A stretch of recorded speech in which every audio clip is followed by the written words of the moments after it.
Well, welcome to the show. Tonight we have a special guest and future field reporter, Mr. Terrence O'Shea. No, it's Terry. Terry O'Shea, and don't interrupt the host.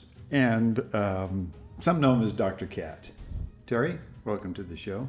Thank you, Sam. I'm glad to be here.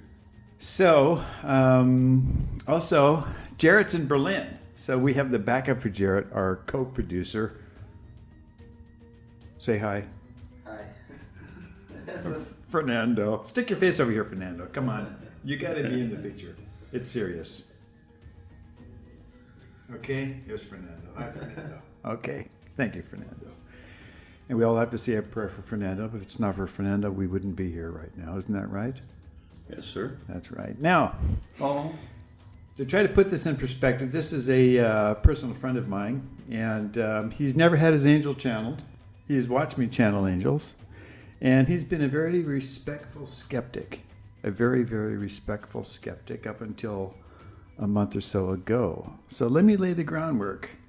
Terry, can you tell me, where were you born? well, about 73 years ago, I was born in the wilderness of North Idaho, the Bitterroot Mountain Range, and I spent my childhood living in the Salmon River Wilderness and other areas of Idaho. And do you have any evidence, any photos that we can show to? Oh, I have a few relics, I'll call them, of my childhood, yes.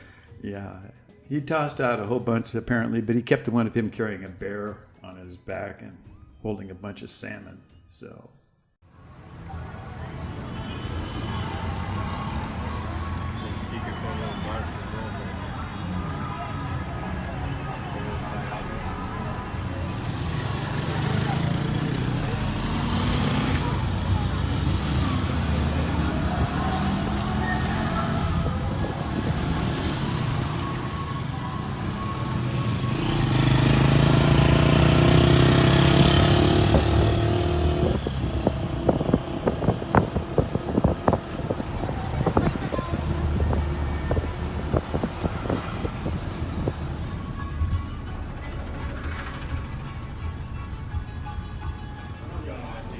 Yo tengo un voz muy fuerte.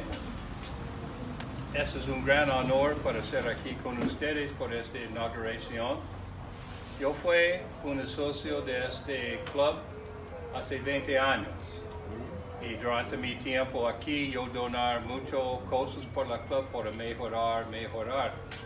Cuando yo regresa un año pasado y comenzar jugando aquí de nuevo, me gusta los cambios y todo este, y todavía me gusta para participar en los mejores por la club, por la toda gente. So, hoy día eso es un gran honor en mi parte y gracias.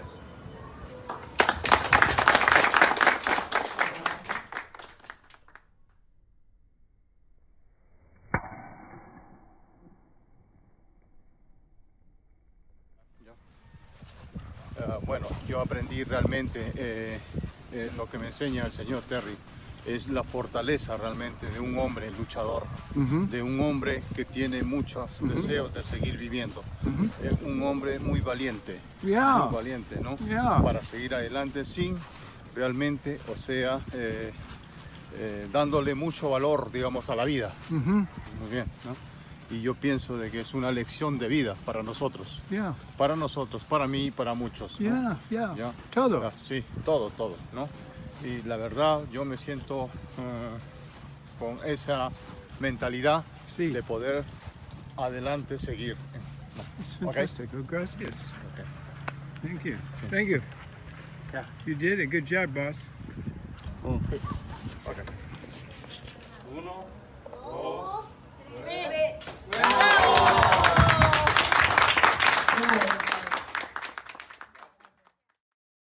Anyway, and then worked in the mining industry, very successful in the mining industry, and volunteered in the 60s. Is that correct? You volunteered, right? Yes, sir, for Vietnam. Sorry. In the small town that I lived in, Yeah. and especially in Idaho and Uh-huh. Montana, Uh-huh. with the small populations, your chance of being drafted in the Army Yeah. was probably 100% at Yeah. that time. Yeah. Yeah. So before I got drafted, I thought I would join the Navy. Yeah. And at the time I joined the Navy, I still got a draft letter from the Army. Thought that was kind of strange at the time, but yeah. 2 tours of duty on the Enterprise. Actually, I spent 8 years during the Vietnam era. Mm-hmm. I made several tours to Vietnam on USS Ranger and then the USS Enterprise. And sounds like a really cush job. Really, it's not. I was involved in aircraft maintenance, which meant I worked as a plane captain on the flight deck and was still considered one of the most dangerous jobs in the world. I wouldn't doubt it. And your life expectancy was about 30 days at that time. Each tour of Vietnam, we did lose people off of the flight deck. And unfortunately, in Hawaii, about 1968, I think it was, we had an explosion on the USS Enterprise off the coast of Hawaii. And we lost 83 people during that fire and stuff like that. So, not a cushy job. And you participated, you were there at that event. Oh, yes. I often share, and I'm helping people connect with the other side of the earth as a school, and the more loving you are, the more difficult your lessons. So obviously your lessons were challenging lessons. So it reflects you're a very loving person. Now, to jump forwards, 3-4 months ago, I'm flying off to California, and my wife gets the message that my best friend, golfing buddy, has a, what do you call that thing you had? A brain tumor. Brain tumor. Show him the. Well, I don't know if it's still visible, but I make a joke that my doctor was a veterinarian because he left a horseshoe in the side of my head. It goes from the front up around and then down the back of my ear right here. Anyway, so you've probably read, if you read my blogs or watch my shows, I mentioned that the more loving you are, the closer you pass to your birthday.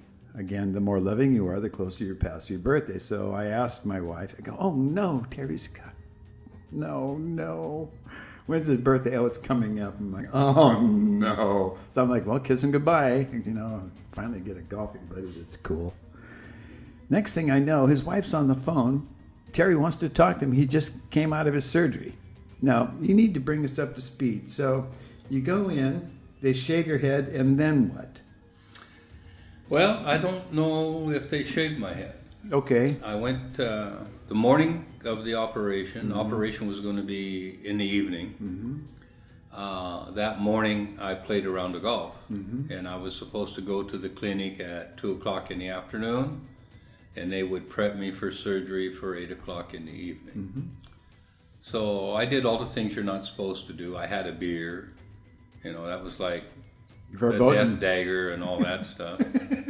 But I did make it to the hospital. They had problems putting needles in my arms and stuff. The veins seemed to be collapsed and things like that. And then along about 8 o'clock in the evening, they wheeled me into a pre-operation room or something like that. Oh, I didn't know it was in the evening. And when they wheeled me in there, I thought it was my garage. It had mop bucket and toolbox and things like that. I'm laying on the gurney and I'm looking at all this stuff. I go, what? And then that's about, I remember that they moved me from there to a dark room, and then my whole life changed at that point. I went into that dark room and some things happened that made me a believer. Let's put it that way. It was a life change experience. Not in the sense of death and stuff like that. It was such a blessing. I met an angel. I also saw this great big bright light that everybody talks about. Not everybody, but what everybody talks about. But it isn't just a beam of light, it was a whole encompassing white experience.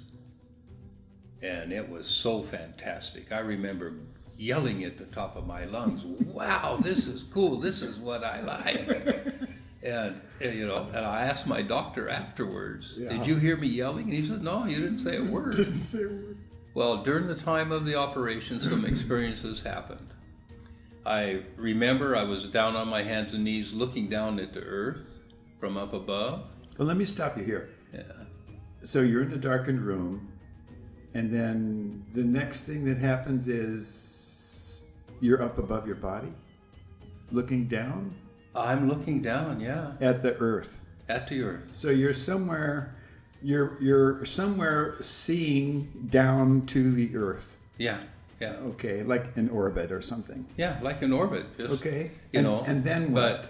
But it wasn't the blue marble that everybody talks about. It was a little more obscure. Yes. But I saw a lot of balloons, and I saw a lot of fireworks and things like that, you know. And I remember looking and seeing these things rising up. And then I remember somebody touching me on my shoulder here, on my right shoulder, Yeah. and I looked, and it was an angel. Yeah. It was a woman, Yeah. dressed in a green chiffon dress with white piping. She had blonde cropped hair, and she was looking down with me. And she said, Terry, this is for you. These are all the good wishes from your friends. Yeah. And that's not a minor detail, because a career of helping people with unconditional love, not greedy love, you have a lot of people who actually love you. And with the internet, you send out a bunch of emails to people, say a prayer for me. Yeah, dang it, I need it. That's what they were, prayers. And the part that thrills me is you have that touch on your right shoulder, and I know who touches you on your right shoulder, because they did touch you on your right shoulder. Can you explain a little bit more that episode when your guardian angel touched you on your right shoulder? Well, I was on my hands and knees, some type of platform. Don't really understand what it was at the time. And I was looking down at a section of the earth, and it was dark. It was nighttime. Okay, so I see all these sparkling lights, and then they start getting bigger and bigger, and they were like balloons and fireworks and stuff, raising up and raising up and raising up, and the accumulation was getting bigger and bigger. It wasn't just one mass and stayed the same. It encompassed a whole great area. And you didn't know what it was. And I didn't know what it was. I was just looking at all of it. And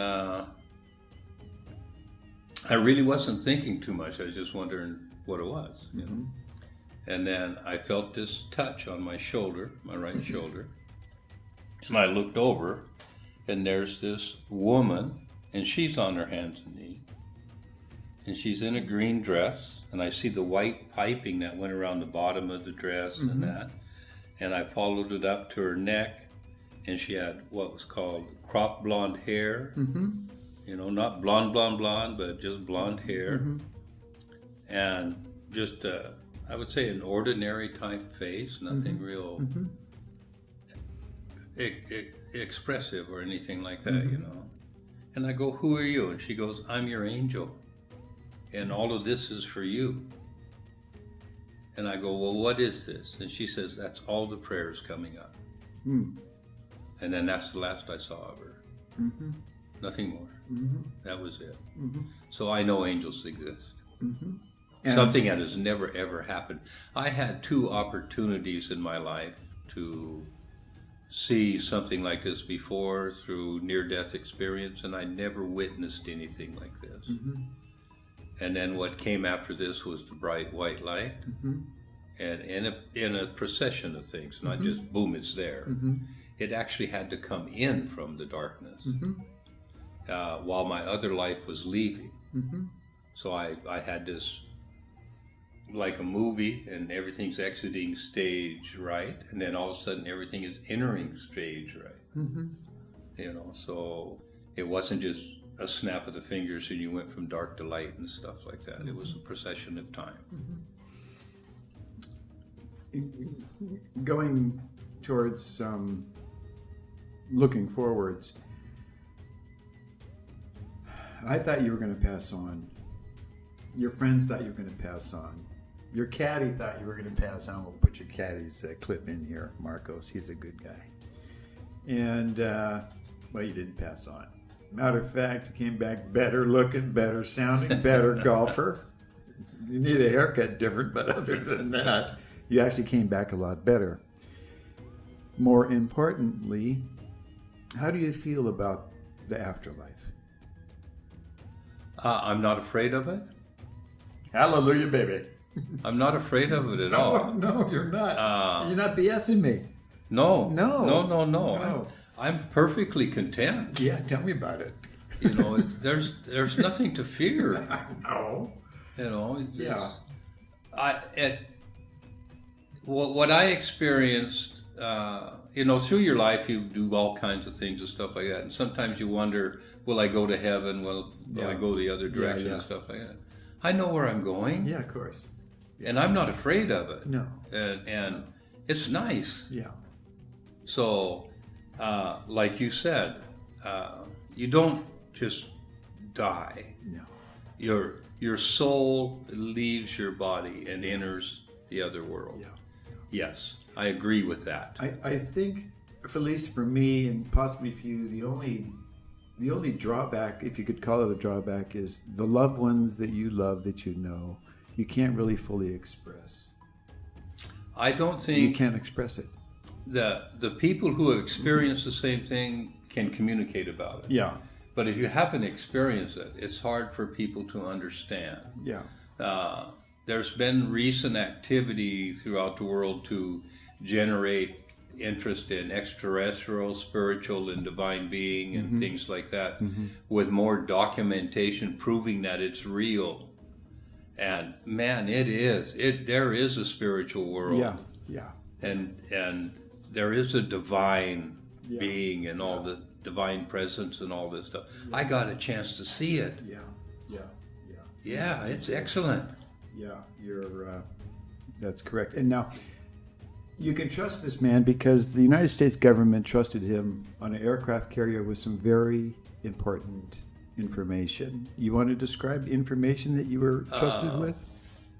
Yeah, there's a limited time, and probably most of it has passed, but the training I received in the military during the Vietnam War put me in a category of crypto access, which is a word that cryptonic and stuff like that.